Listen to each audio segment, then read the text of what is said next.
right, I think we're going to begin. If I can ask people to be seated, we'll get things underway. Thanks again for being with us today, braving the snow, the latest wonderful winter weather that we've had here for the last, what's it, only been 2 months? Just seems like a year or so. I'm Mike Goucher. This is On the Issues. This is our continuing series of conversations with news and policymakers, people who are doing interesting, important work in this region and beyond. Today we are joined by the former mayor of Milwaukee. He is currently the president and CEO of the Congress for the New Urbanism. Won't you please welcome John Norquist back to Milwaukee. Good to have you here, man. Thank you. First of all, welcome back. Thank you. I recognize a lot of people here. They all look older. It's amazing. We're unaffected by that phenomenon, too. It's just incredible. I wanted to, first of all, just start by saying we appreciate you making the trek up here today. It was not pleasant, I understand. You actually drove. I had you pegged as taking the train. I tried to take the train, but the snow, there was 8 inches of snow, so I couldn't get to the train station. That's a weak excuse, but... But that's dedication. That's dedication right there. We appreciate you making the drive up here. We invited the mayor here today to talk about cities and the future of cities, and I wanted to begin this conversation by going back to 1994 when you were the mayor of Milwaukee. And I read something you wrote then, and you were talking about sort of the state of cities in America. And I think you said something to the effect that the U.S. had lost sight of the great purpose of cities. And what strikes me now is, here we are 20 years later, things have changed, haven't they, in a big way? I think people have a more positive view of cities. They still have some of the negative views, but it was really bad if you go back in the late 1980s. On the left, all the discussion was about pathology. You know, that cities were pathetic and desperately in need of help from other places that were more prosperous. And then on the right, sort of cities are dangerous, cities are bad. Just, you know, put a fork in them and be done with it. So from both sides of the political spectrum, you had very negative attitudes about cities. I think the crescendo of that sort of attitude was with the Rodney King episode, where at the time I was in the U.S. Conference of Mayors. I actually pulled Milwaukee out of that, saving $13,000 a year. But I was on the board of the U.S. Conference of Mayors, and we had a meeting in Washington, and we were all sitting around the room. And it was like sort of the scene in The Godfather where, you know, the guy from Detroit and another guy from Baltimore, and we were all sitting around, and the agenda item was, what do we do to take advantage of what happened in South Los Angeles? What do we do to get the federal government to recognize an agenda for cities, and that this would do it? And it just struck me as so bad. You know, here we would be telling the federal government and telling everybody else, private sector investors, bankers, et cetera, that we were about to burn just like South Los Angeles. So give us money. We're in flames, please. You know, it just wasn't a very good way to go. So whereas cities really have virtually, look around the world, you know, London, Paris, Hong Kong, whatever. Cities are where the value is. Even Detroit, in all of its ruin, the 12 acres of its downtown are the most valuable real estate per acre in the state of Michigan. I mean, just think about that. So what has changed in... Don't think too hard, though. What has changed in 20 years? You talk about this pathology, this notion that cities were built on pity. Yeah. That has changed. You see many cities seeing a growth in population these days. Milwaukee is an example for the first time in a number of years. We see people moving into the city. You see a younger, more educated demographic moving into the city. What has changed to cause sort of the renaissance of some cities in this country? Well, I think it's more of a return to norm. There were a lot of things that happened, particularly after World War II or just before World War II, that sort of undermines cities. The attitude, you had the Depression that went on till World War II, and then World War II itself, and there was very little done to fix buildings. If you look at pictures of Milwaukee right after the war, the buildings needed tuck pointing, they needed sandblasting, whatever. And that was true all over the country. And then you had this dream that you can see in it. It's a Wonderful Life kind of shows that dream where, everybody would have a house and a driveway. And it's kind of ironic in that movie. The evil part is Pottersville, but that's where the neon signs and the life of the city is. So, I'm always rooting for Potter when I see that movie. But the attitudes were pretty negative about city life, and you had some new technologies like the automobile suddenly available. So that led to the interstate highways building and the Fannie Mae and Freddie Mac and FHA and all the subsidized, all that stuff was pushing separate use zoning, which was against the city. That's still against the city. Maybe we can talk more about that later. The FHA and Fannie and Freddie and the HUD housing programs all punish mixed-use development to this day. Everybody here knows the Mayberry show with Andy Griffith and the Floyd's Barber Shop and Barney's girlfriend Thelma lives above the barber shop. Or to bring it back home, you could take like Mima's restaurant on Brady Street, where Mima lives above and has that really energy-efficient commute to work every morning. That you can't finance that stuff under FHA, Fannie, or Freddie. And the banks, out of convenience, they'll follow those same rules even with money that doesn't involve the feds, although most mortgage money does involve the feds today.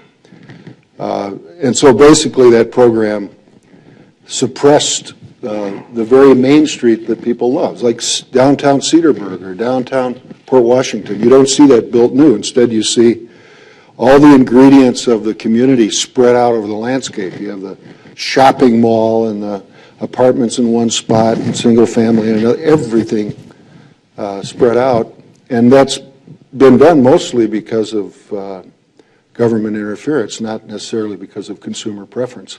So that's changing. The young people, the younger generations have kind of rejected that attitude. They like being in more urban places. They don't have to be in the city. They can be Cedarburg or whatever. But they really like more urban living. It's more interesting. Your organization promotes the notion that walkability is a good thing and that congestion... Yeah, that's why I had hip surgery. Yeah. and that congestion can be a good thing. At least some congestion could be a sign of success. What did you say? You liken it to cholesterol? Yeah. Congestion is a little bit like cholesterol. You have good cholesterol, bad cholesterol. If you don't have any cholesterol, you're dead. And cities that aren't congested, I can give you a bunch of examples. Let's start with the ones that are. I mean, a neighborhood like Greenwich Village in New York is hopelessly congested. Manhattan, just generally, even Harlem now, is congested with people who want to be there. Yogi Berra once said about New York City, no one goes there anymore, it's too crowded.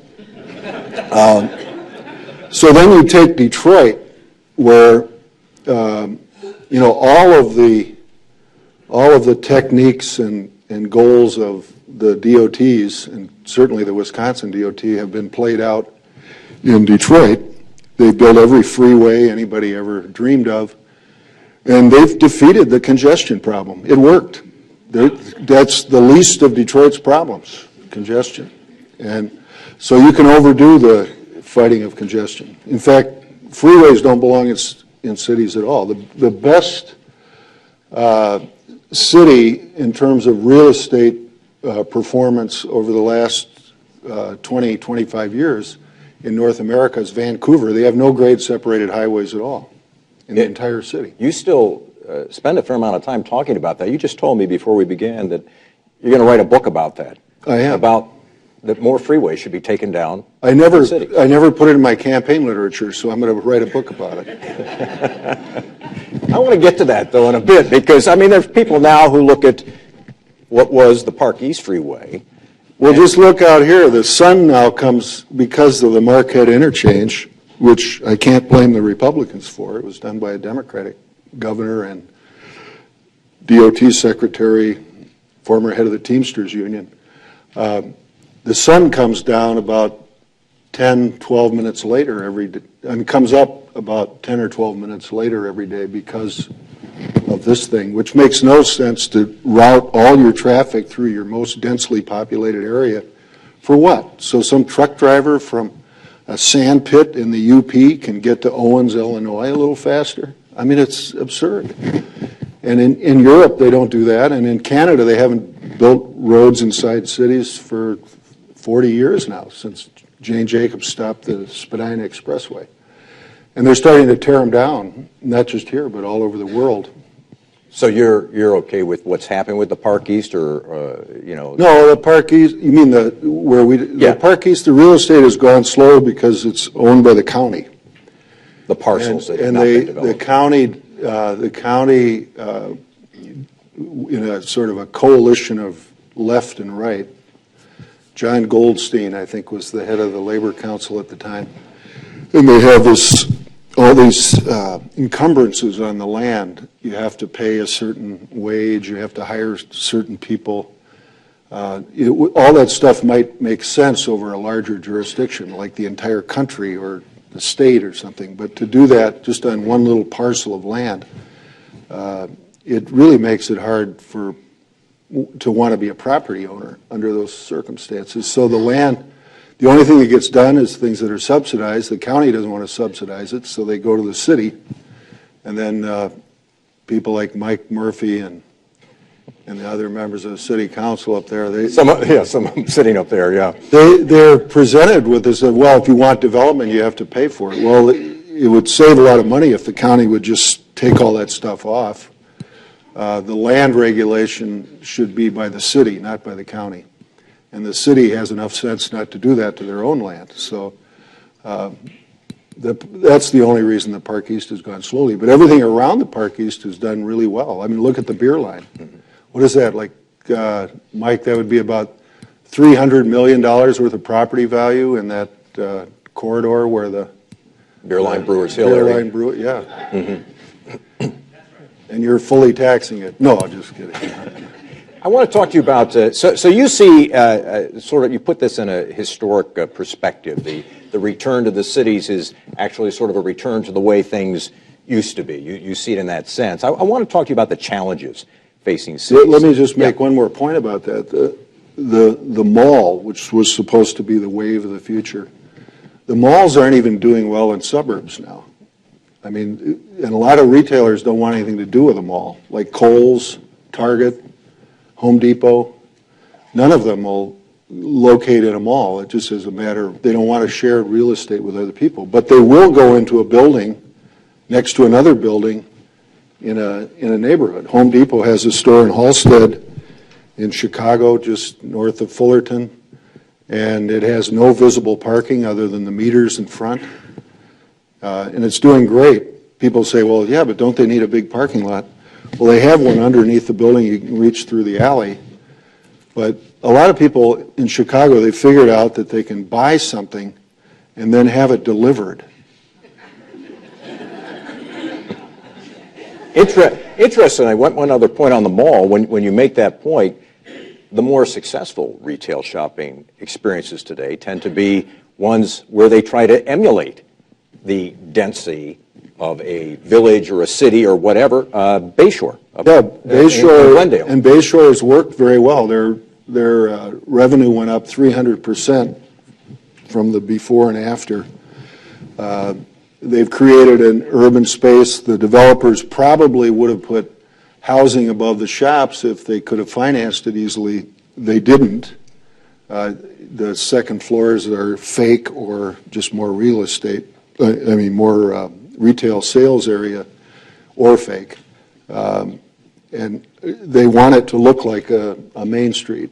And eventually, I think they'll be able to build stuff that is like a Main Street. And we've been all over. That's one of the differences of the Congress for the New Urbanism from other environmental smart growth kind of groups, is that we are very critical of the federal government when we feel it's necessary. And so we've really pushed on FHA, and they have raised the non-residential allowed to be attached to residential space that they finance from 25% to 35%, and their HUD is about to raise for 221D4. Any developers here would know what that is, but that's the multifamily housing program that finances almost 90% of the multifamily housing in America right now. And that has strict rules against mixed use. So you have 10% of gross floor space can be non-residential. So that means your apartment basically has to be at least 10 stories high. Well, that means you can't have mixed use in a medium-sized or smaller-sized city. That means a place like Wausau or Watertown or whatever couldn't ever build something like that new and get financing. So we've got them to in this September they're going to have a new regulation that allows up to 35% non-residential in terms of floor space, and we're changing these rules. We want to allow Main Street. When I look at a picture of Port Washington with that beautiful St. Mary's Church terminating the vista on a Main Street, that should be legal. That shouldn't be something that you can't do. He wants to adjust your microphone here. Oh, I've been knocking it around by crossing my arms. I'm sorry. All right. The recording purposes of this event. Yeah. I wanted to talk to you about several challenges facing cities. Get your take on this. And we can run through them pretty quickly. One of them is something that seems to be happening in a lot of American cities, those that have undergone something of a renaissance, that they become, especially the downtown areas, become places for the well-to-do, that if you do not have a lot of money, it's very difficult to live in some of these places. What do cities do about that challenge? Well, there's a whole series of rhetorical techniques that you can use. That's basically what they do. I mean, what do you mean? A lot of that stuff. Well, let me start. Gentrification is not a big problem in most cities. It's not a problem in Milwaukee. It's not a serious problem. It could be in one. Like if somebody that was poor lived in the Third Ward in 1975, and by the time the prosperity came, it got worse, or they somehow couldn't afford the rent and had to go to Walker's Point instead.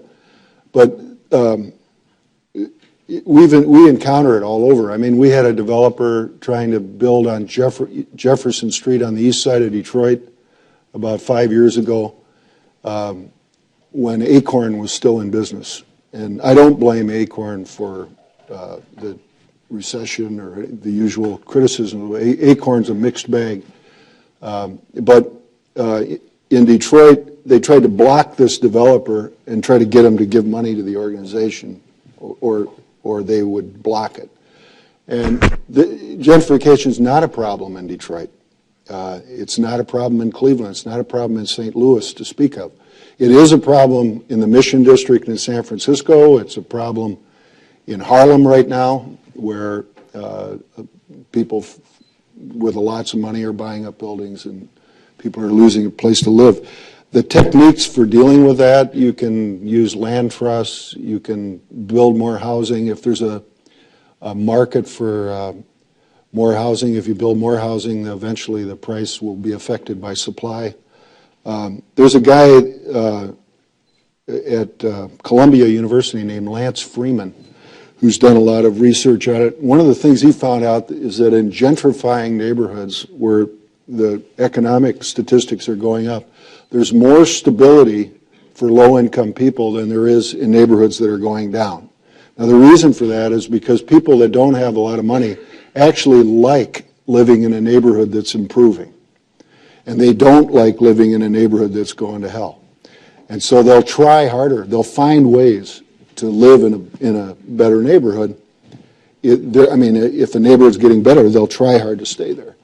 And so, you know, I mean, I think it's one of those issues that in a lot of contexts is phony, and that you can waste a lot of time trying to deal with it. It's a serious issue in San Francisco. There's no question about it. Serious issue maybe in Boston and New York, in the near north side of Chicago, Lincoln Park, places like that. But it's not a problem in Milwaukee. Well, what do we do about, you see the extreme example in New York of the foreclosure crisis of neighborhoods that have undergone years of deterioration, and now these homes have been removed. Milwaukee's talking about undertaking a foreclosure remediation effort of its own, where there will be some houses removed, blights on certain neighborhoods. Is that a good thing, doing that? I put the brakes on. When I became mayor, they were tearing down, I think it was 6,000 houses a year, and I cut back the money on it. The council thought it was, you know, really objected. I remember John Colwitz actually came into my office. It wasn't just a press release. He sincerely felt that that was the wrong thing to do. Sometimes it'd just be a press release, but you know, you can devote so much money to tearing stuff down that it becomes self-fulfilling. And in Detroit, for a long time, all the block grant money, and they were about 10 years ago, they were getting about $60 million a year in block grant money. All of it was going to demolition. You know why? Because the demolition contractors hung around the city council and exerted their ownership right to that money. And they contributed heavily to campaigns, and they became what the economists would call rent seekers. So you have to be careful about tearing stuff down. You should only tear down buildings as a last resort. And I remember over on Walnut, we had 2 blocks of housing that were mostly gone, but there was some housing left. There were 7 houses left over the 2 blocks, but they were pretty nice houses. And Leo Reese, who's head of the list group here, he worked for me then.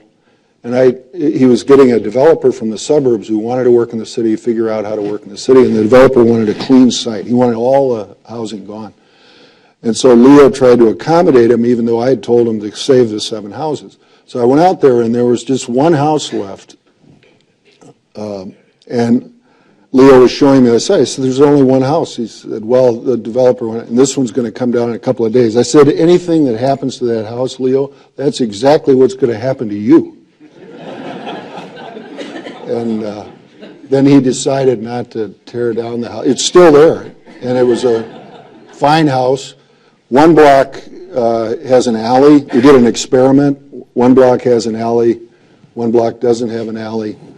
And a lot of people said, well, alleys cause crime. And it was African-American, mostly neighborhood, mostly African-American neighborhood. And there's a tendency among some African-Americans to want to have the suburban good life. So it's true that at first, more people wanted to buy into the block without the alley. But then later on, the house prices got slightly higher on the block that did have the alley, and we surveyed the people on that block, and they ended up liking it. So, you know, urbanism won out again. I want to ask you about the issue of education, because I think there are many people in this room who would probably agree that for a city to be vibrant, for a city to be healthy, to have a bright future, that there have to be quality school options for parents.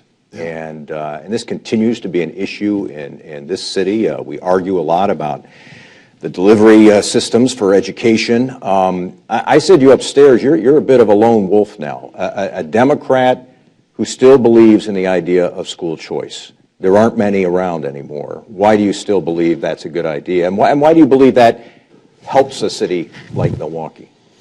Well, I mean, let's just take, I went up to Winnipeg about 10 years ago and gave a speech about how to improve cities and all that sort of thing. And it was a conservative group that invited me.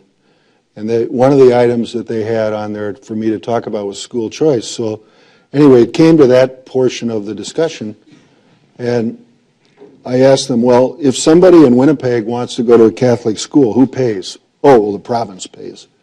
Well, what if somebody wanted to go to a Jewish school? Oh, the province pays. What if somebody wanted to go to a private, non-religious school? Oh, well, then the province only pays 90% up to 12,000 Canadian. So I said, well, you have school choice. You have school choice in a purer form than Milwaukee, so why are we talking about this? But in Canada, Toronto doesn't have non-religious school choice because the NDP government, they had a while back, repealed it. But they do have it for religious schools in all the Canadian cities. They have it in most European countries. In Sweden, they have it, my ancestors. Under the socialist governments, they've had school choice. And so being in a city, it isn't all about, which public school. I mean, when you don't have school choice, then it becomes a question of which community are you going to live in. So you have a 4-year-old, you live in the 3rd Ward in Milwaukee, and you say, all right, I want a good education, and I'm not sure about the Milwaukee public schools. So then they move out of town. Well, with school choice, they don't necessarily move out of town. They'll go to Catholic school, choice school, charter school. They have these choices, and they can stay in the city. I think that's actually ended up being good for MPS. No one at MPS would agree with that, I'm sure, especially my sister who's retired from MPS. We have interesting Christmas dinner discussions. Anyway, there's like 70-some thousand kids in MPS. Mm-hmm. Detroit has 700,000 people, and Milwaukee has 600,000 people. In Detroit, there's only just under 50,000 kids in the public school system, and the Catholic system has collapsed. There's only 8 schools left in the whole city. There's less than 10,000 kids in private school in Detroit. So they don't have a lot of kids. I mean, they've lost their kids. In Milwaukee, you have 70,000 some in the public schools. You've got 30,000 in the choice system. You've got another 10,000 or so in charters, and then people that aren't in any program that are still in the private schools. But you have a lot of kids and families with kids living in the city of Milwaukee. That's what I was the mayor of the city. I wasn't, and I thought that was good for the city. That's why I supported it. I still think it's good for cities. I know why the Republicans support it, because they don't like the teachers union. They probably wouldn't support it if that wasn't the main driver of it. But, without them, they wouldn't have passed. So that's the one good thing they've done, in my opinion. We're talking a little bit about Milwaukee, and maybe we can just continue with this for a few minutes, then we'll take some questions from the audience. How often do you get back here? And when you come back here, how do you think this city is doing? A city where you were mayor for going on close to 2 decades. Well, I come back here probably 4 times a year or so. I mean, I'll come here for a purpose like this, or I'll come to, I have 2 sisters who live here, so, and nieces and nephews and all that sort of thing. So, how do I think? And you make it clear, you don't criticize your successor, you just don't feel that's the right thing to do, even if you had criticism. I really don't have. I think that Tom Barrett's done a good job as mayor. I don't really have, I could on particular points, like I think it's ridiculous to allow the Wisconsin DOT to have no left turns on Wisconsin Avenue. People need to have freedom on that street. It's supposed to be a retail street, and they're treating it like it's a freeway ramp. So you aldermen that are here should tell your public works director to change that. Wisconsin Avenue needs to be an exciting, prosperous street, not a ramp. But I think Milwaukee's doing pretty well. The population is stabilized. I think it'd do a lot better if it had a real transit system. You're in favor of I'm not the only one that is in favor of it. Look at Utah, which is the most conservative state in the country. They have the fastest growing rail system in America. The Mormons support it. I mean, they have light rail lines running everywhere. They have a commuter train that goes between Ogden and Provo with 28 round trips a day. I mean, they're doing that because they know it adds value. You look at Vancouver, it's got trains going everywhere, streetcars, light rail, heavy rail. You know, all the Sunbelt cities, Phoenix, Houston, Dallas, they're all doing that. Milwaukee has higher population density than almost all of those cities. Portland, which is the poster child for smart growth, and it's been very successful, by the way. They have 4 department stores in their downtown. People like it. But anyway, their population density is less than Milwaukee's. So Milwaukee's an ideal place it had 350 miles of streetcar at the end of World War II, almost 200 miles of interurban heavy rail. All of that was ripped out, and it didn't help the city at all. It was a terrible thing to do. You know, and the freeways were put in place. Milwaukee never would have built the freeways without the federal and state money coming in. 90% federal, 10% state. Milwaukee built a freeway with its own money in 1949, the Stadium North, and they never would have built another one because it damaged the neighborhood, it reduced property values, it created traffic congestion at each end of the freeway, it concentrated traffic instead of distributing it, which is what roads should do in a city. You know, Milwaukee should get its it should put trains back in. It would add tremendous value. It'd be a huge plus for the downtown. How do you feel about sports arenas? You had the good fortune when you were mayor that the Bradley Center went up, and yes, there was I guess you could say the city did make a contribution for infrastructure around that facility, but it was the facility itself. That was before my time. I don't remember. But I mean, you inherited this. I don't remember the city doing much. Maybe they did a little bit around it. With the art museum, I refused to do anything. I love Calatrava. I love the art museum. I was a member.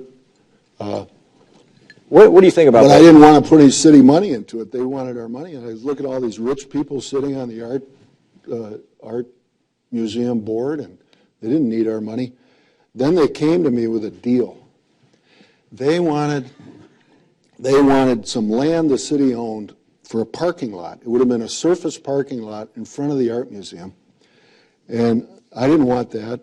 But they misread me, and they thought that I was angry because they had a picture with a berm that had 3 flags on it, the county flag, the state flag, and the federal flag, no city flag. So they came to me, Peter Park and I had lunch with them and Calatrava, and they said, we can put the city flag out there. I said, I don't want the city flag on this. It's terrible. You want to build a surface parking lot in front of the museum? We're not going to go along with that, and we don't want that berm, that ridiculous suburban berm. I mean, it was like something you'd see out in Waukesha County or something. It's ridiculous. So anyway, they said, well, Calatrava wants it. He agreed to it, and he had. So then we went off with just Calatrava. We went into a room, and as soon as we got in the room, Calatrava said, well, I think you're absolutely right. Let's just wait here a while, then I'll come out and tell them that. So then we got Dan Kiley instead, that beautiful landscape, and the most beautiful parking lot underneath it. If you own a Porsche, that's the place to go. So sports facilities, what do you, in general, it doesn't have to be a discussion about Milwaukee, but it is a discussion we're beginning to have.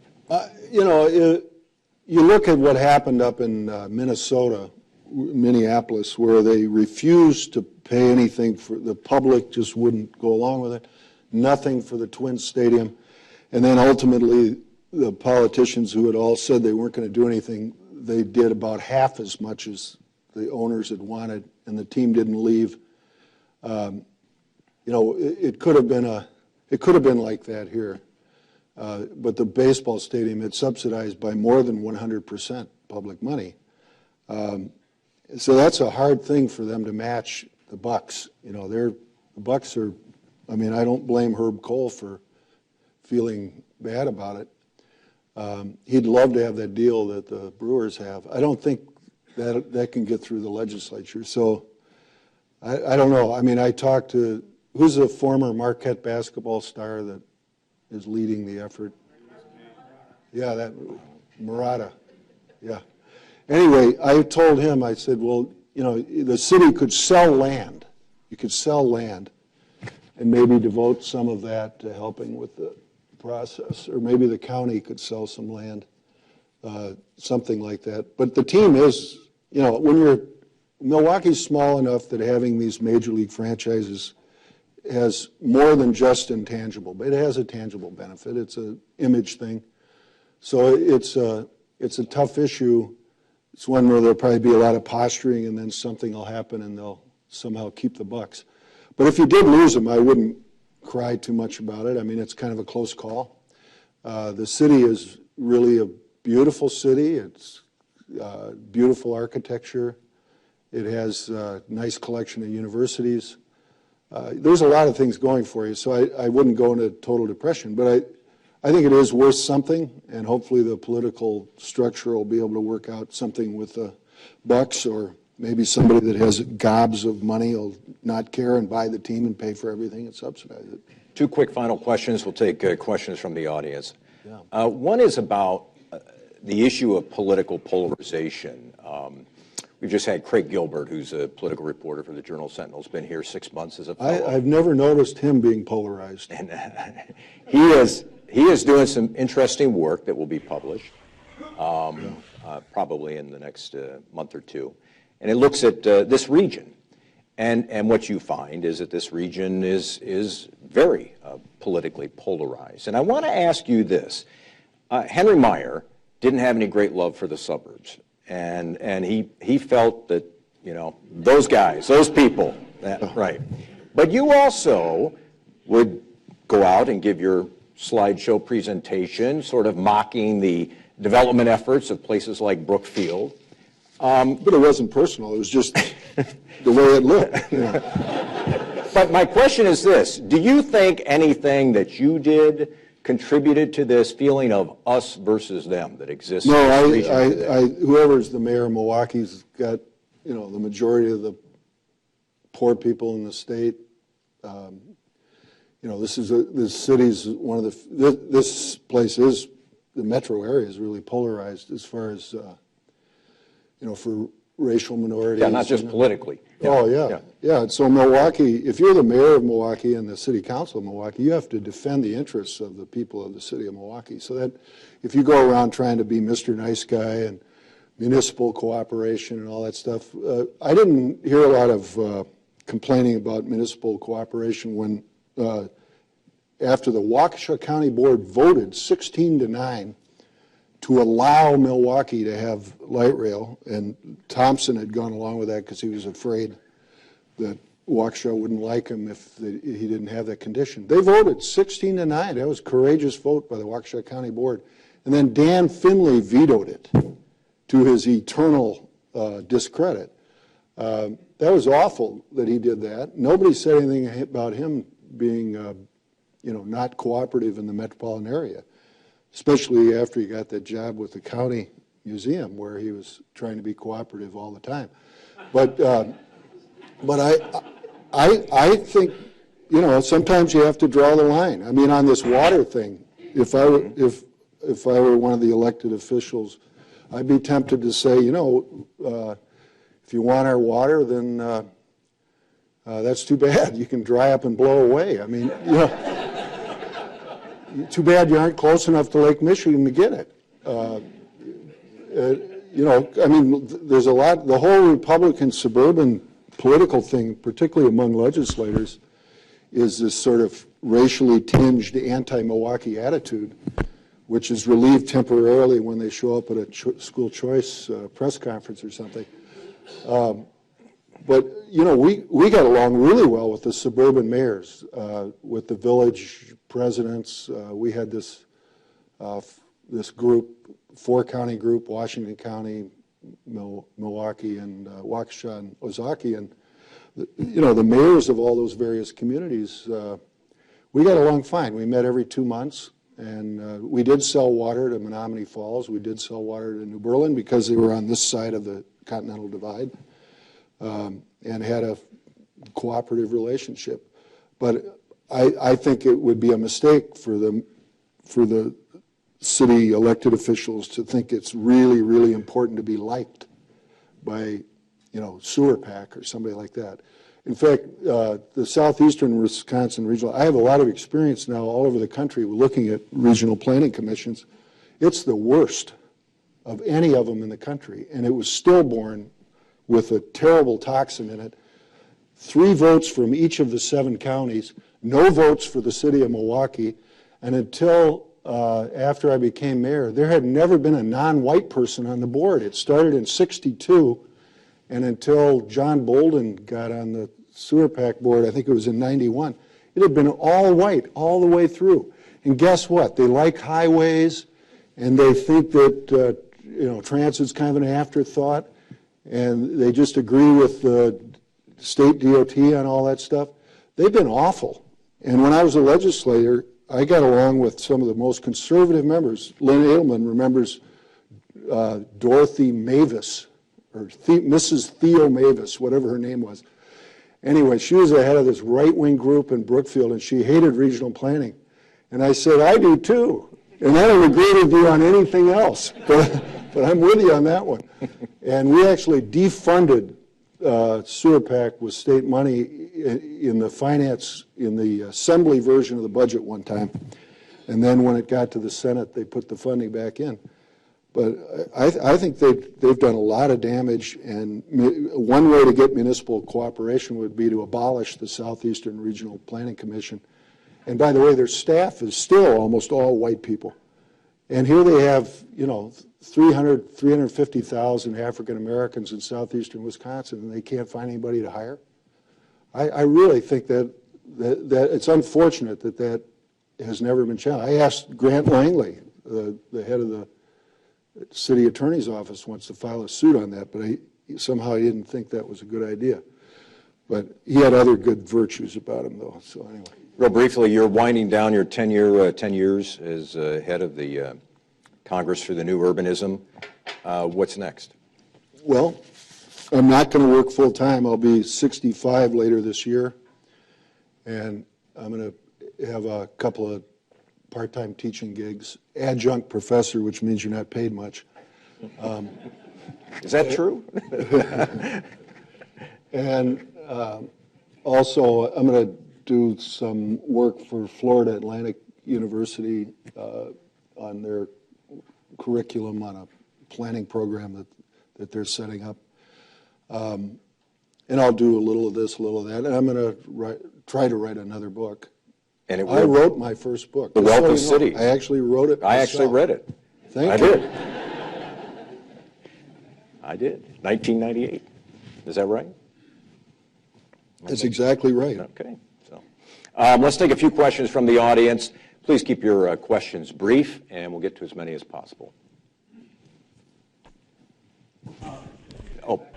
Sorry, Phil. Yeah, go ahead. Oh, was it me? That's all right. We can get to both. Go ahead. All Go ahead, Phil. If you came back to Milwaukee in any kind of capacity where you could do something, what would you do, and how would you do it? Because from your statements before, you seem to think we're not on the right track, we've missed the train, not to skew your answer, but what would you do and how would you do it? If I came back as mayor? Oh. What would your vision? Okay, well, I'm not coming back. I'm not coming back as mayor, and I'm not running for office. William Tecumseh Sherman, if elected, will not serve, all that. But I think that the city's doing a lot of things that are really smart, really good. So, I don't want to get into all that. I think if you look at it from a metropolitan standpoint, the business community and everything else, I think Milwaukee can be a very successful city and do some things that, you look around the country, some cities that have really had an impact with very little to work with at the beginning. Chattanooga, which was an industrial city with big decline in jobs and everything else, and now it's become kind of a tech center. Downtown was revitalized. They eliminated a freeway section there, so I like that. I think Milwaukee's already ahead of a lot of Midwestern cities. I mean, the trends are much better in Milwaukee. One of the things I'm most proud of is while I was mayor, I never ended up on Bruce Katz's Brookings list of dead and dying cities. And almost every other Midwestern old city, like Cleveland and Cincinnati, were on that list. He didn't call it dead and dying. He called it, it was something almost as bad. I can't remember what it was. Anyway, yeah. Good afternoon. With your understanding that density is a good thing and the movements that are going forward with the micro apartments and the small and tiny houses, just could you tell us how you feel about the idea of smaller living, and do you think that maybe in the future square space will evolve, square foot will evolve to maybe cubed foot for space? Yeah, well, that's a trend that's happening in real estate. And San Francisco, what, like 400 square feet or even smaller? It started out as an idea for affordable housing, and then the techies from Santa Clara County came in and bid up the prices. So I saw a condo sale for $750,000 for a 400 square foot apartment. I mean, that's a rarefied market. But just generally, yeah, I think that the younger generations are less interested in massive space. Not everybody. I mean, there are some people that want to live in a big place with a big lot, and they don't mind driving all over the place. That's fine. I'm not trying to interfere with their personal choice. I just don't want to subsidize it.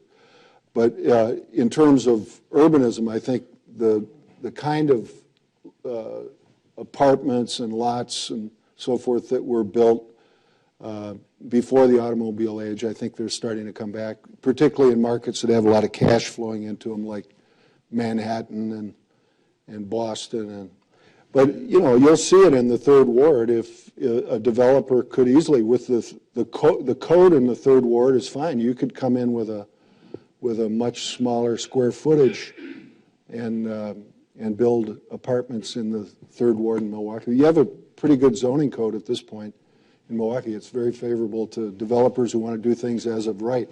There's a lot, I mean, the questioner before, there's a lot of stuff that's in place that's really good, and there's things that have been done after I left that are good too. So I don't think there's this, oh, you've got to come back to save everything. No, you have a fairly smart city council, fairly strong city government. They're doing good stuff. Let me bounce over into this segment. Let me go here, and then we'll. Yep. I always use Peter Park as Paul Allen and you or Bill Gates. So how important is it to have strong administrative staff to the success of a city throughout the departments? I've just used their names for illustration. Many people in this room will know Peter Park, but you can provide. Yeah, well, Peter was a really, really good choice for me. We worked very well together. He was out of the planning school at UWM, architect and planner. So that was a really good choice. But, I mean, changing the subject slightly, I think Barrett made a really much better choice for police chief than I ever did. I think Ed Schultz is doing it. Is that right, Ed Schultz? Flynn. Yeah. Ed Flynn. Sorry, I got confused with MSNBC. But, I think Ed Flynn's doing a great job, and Barrett's letting him do the job, and that's fantastic. And I had a really good experience with Peter, and he's now teaching at the University of Colorado in Denver. Mm-hmm. Let me go up to Alderman Bauman. Hang on a second, we'll get the microphone to you. Yeah. Yes, in rebuttal. No rebuttal, no rebuttal. You mentioned Portland, Oregon had 4 downtown department stores. Milwaukee has 1 left. There's a proposal to provide a subsidy to allow that store to remain open, basically subsidizing operating costs. What's your general thought about using public subsidies to facilitate retail activity downtown or any other part of the city? Well, generally, I think it's a bad idea to subsidize retail that tends to tell retailers that they know that you know that it's not a good spot. So it's kind of stigmatizing to subsidize it. I do agree with Rocky Marcoux. I saw that article where you and he were disagreeing. I think the permanent jobs that the Bergner Corporation has there are good, and they've been a good citizen of downtown Milwaukee for a long time, and I think it's good if you can keep them. It didn't seem like it was an outrageous subsidy, and they do, 40% of their business in that store is their own employees. So I encourage everybody here to shop there, and I have. I didn't buy the suit there because they don't have my size, but I bought it at Roger Stevens at the Pfister Hotel. Mm-hmm. Let me take more questions. I'm going to go down here. Can you just press down on the little rim there? Yeah, just keep your finger down on it. Great, thank you. Waterways in Milwaukee are one of our tremendous advantages, and the Riverwalk has been developed considerably over the past many years. How would you evaluate the development of our Riverwalk here in Milwaukee? Well, I think the Riverwalk has helped to generate increase in property value. It's very urban.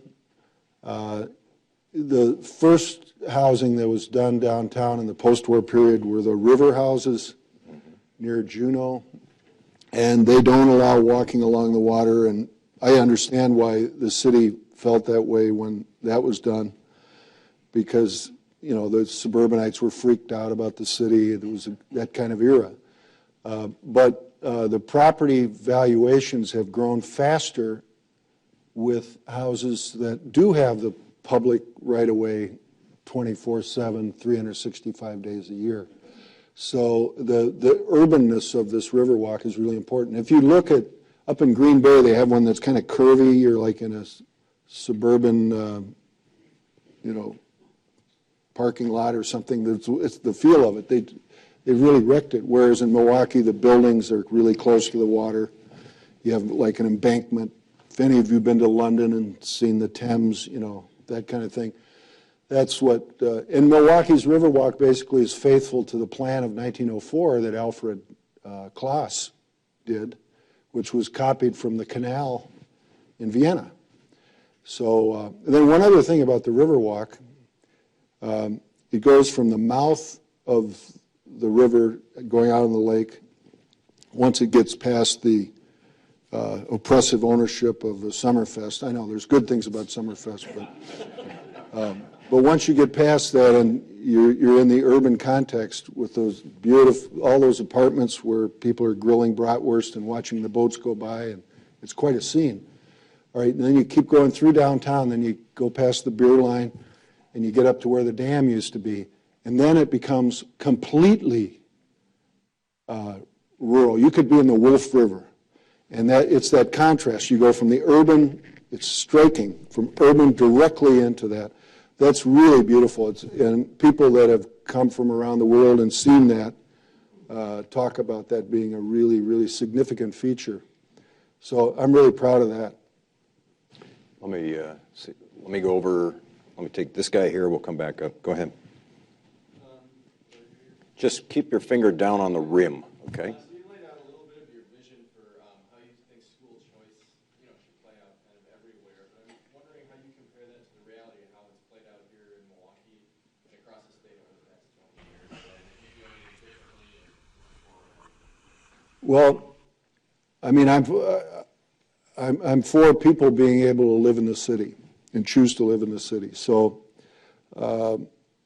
I like the way it's played out. I mean, I think the income limits should be blown off so anybody can use it. I don't know why we want to punish wealthy people for living in the city. And I encouraged the Republicans to raise the income limits. They resisted my suggestion to blow it off totally. I don't know why they're so socialist about all that stuff. But anyway, I think it's worked. I mean, people that my son went to Tamarack, and the guy sitting just behind you there, his daughter goes to Tamarack Waldorf School. And that school is really good. It's got people from all different backgrounds, including some kids from real tough backgrounds from the heart of the inner city. And my son went to school with them from kindergarten through 6th, and he's now a senior at the University of Chicago. So the school choice worked for him. I just thought that I should have gotten that scholarship too. But anyway. Do you think the let me just follow up on that briefly, the difference in achievement is sufficient to say? No, it's not about the achievement to me. It's about the... I think that for parents, I was going to say that before, that parents in Milwaukee don't even think about it so much as being a public school or private school or parochial school. They just want a good school. So you have like 9 public schools that are now Montessori. There was one before choice. You have about the same number of private schools that are Montessori, because a lot of parents value the Montessori education. What you have, even the Catholics have what amounts to a Montessori school. St. Rose Academy over in Merrill Park, they use a Montessori method there. They don't call it that because she was a communist and an atheist, so they can't do that. But there's a lot of people that move from the private school into MPS. They find good stuff in MPS. It's all about what the schools are. I mean, Rufus King, David Reamer's here. Both of his sons graduated from Rufus King High School. There's a lot of really good public schools, and they have a reason to have good public schools because that's part of the market mechanism, the way it works. And it's the way it works in all the rest of the world. All the Western European countries, Canada, they all have versions of school choice. It's not as ideologically confrontational like it is here. And the public, one other thing about unions, I'm pro-union, but I think that the way for unions to do well in the U.S. is to fix the Wagner Act, the National Labor Relations Law, which is the most anti-union organizing law of any of the advanced industrial countries. It's just ridiculous how anti-union it is. If it was easier to form a union, I mean, in Canada, what is it now? 28% of the workforce is union. Here it's 9%. That's ridiculous. In Switzerland, it's over 30% of the workforce. Has that made it a communist country? You know, Switzerland's the most conservative economy of all the countries. And the labor law, if the labor law made it easier to have unions, then you wouldn't have this public employees hanging on to these laws, these monopoly laws, basically. The public employee law in Wisconsin, until Walker destroyed it, was much, much stronger for the unions than the Wagner Act. And they're not allowed to organize under the Wagner Act. Public employees aren't allowed to organize it. Every other country, it's all one unified law. And so I think that needs to get fixed. That would make, if the Wagner Act covered public employees, and the states wouldn't need to have these. And I remember WEAC, when I was a legislator, I mean, they thought they ran the place. They really didn't, but they thought they did. And sometimes they even ran the Republican caucus and the cop union and all these public employees. I got elected 4 times without AFSCME, without the police union. I got the firefighters once, but only because they were feuding with the cops. I was a Democrat, a liberal Democrat, at least my image, with Mark Beijing or whatever his name is. But anyway, I got elected without all these public employee unions, and then the Republicans are bragging about how they eliminated them. Walker didn't eliminate the cop union, and he didn't eliminate the fire union because they backed him. What's that, the law of the jungle? And then you've got Thompson, twice when he ran for governor, he was endorsed by the state employees union, AFSCME. So, you know, what does that mean? One more really quick question, just get about 30 seconds left. People express the idea, if it doesn't touch me directly, I'm not going to pay for it. How do you address that? Could you repeat that? Yeah, people have the idea that if it doesn't affect me, I'm not going to pay for it. If it doesn't touch me in some way, I'm not going to pay for it in terms of taxes and fees and things like that. Yeah, there's always been that attitude. I think it's unfortunate. I think state and local taxes are a relatively small part of most people's budget. It can be, if you have low income and you have high property taxes, that can be pretty oppressive. But most of the people that complain the most about taxes have a lot of money. So it's kind of strange. Yeah, I mean, the taxes are the price you pay for civilization. And the United States is not, in Sweden, it's over half of the economies, it's over 50%. And they do fine. I mean, I have relatives in Sweden, and they all live really, really well. And I have to mention one other thing. The health care debate is partly because Obama doesn't want to talk about it because he knows it's unpopular, but my God, we're the only advanced industrial country that didn't have health insurance, and we have the highest insurance costs as a percentage of our economy, 18.9%. In England, it's, 7.9%, something like that, David? It's under 10 anyway, of GDP. The socialist medicine in England is much more affordable. This is an 18.9% tax on our economy because we have the so-called free enterprise. In England, they spend less public money on health care per capita than we do in the United States. I mean, it's like a sieve. The whole system is a sieve. There's no cost controls. And it's absolutely ridiculous. The debate we've had on that is so misleading. And I don't just blame the Republicans, although I blame them mostly because they're the ones who are against it. But the Democrats have a tendency to not want to talk about things that are controversial. They think the way to win an election is to duck, down in the trench and somehow get elected. But you need to defend things that are good. And, they might not like the name Obamacare, but universal health care coverage is something that every civilized country in the world, Switzerland has it. That's a conservative country. They have universal health care. We should too. I wish you wouldn't hold back. It's just we're going to wrap things up right there. We're running just a couple of minutes past our 1:15 stop time. Before we go, a couple of things. There are some pamphlets up here. You see that podium? Right behind the podium, there are some pamphlets right here on the Congress for the New Urbanism, some of the work that... Yeah, if you want to go to our meeting, it's in Buffalo, June 4 through 7. You can experience more weather like this in June. It'd be great. Also, for those of you who are interested, a couple of more events on the calendar, the immediate calendar. We have the special narcotics prosecutor from the City of New York, Bridget Brennan, will be here on the 13th, I believe, of February.